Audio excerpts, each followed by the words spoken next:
Alright, what's up sa ating mga Katank G user dyan?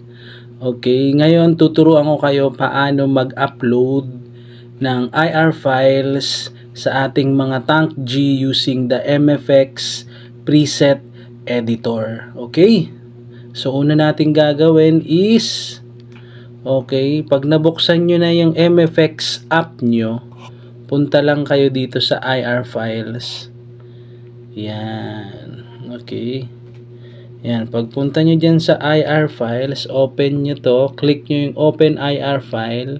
Ngayon, magre-redirect yan mismo sa Google Drive nyo kung saan nakasave yung mga IR files ninyo. Okay. For example, ito sa akin. Yan yung mga type of IR files na meron ako sa Google Drive ko mismo. Okay. Ngayon, pipili ako ng dalawa. Okay, so pili ako ng orange 2x12 speaker 1 position. Yan. Next, open muna ulit ako.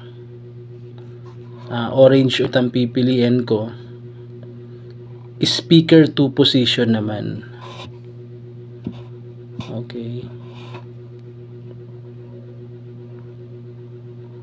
Okay, next, orange 2x12 speaker 2 position. Yan. Yan na sila. Naka-upload na. Ngayon, i-click natin. Yan.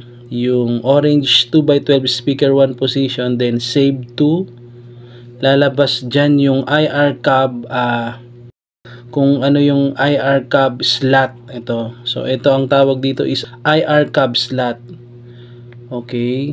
So, bawat slot na yan may nakalagay na talaga dyan na stock IR cab simulation. Pero pwede yun mari-write.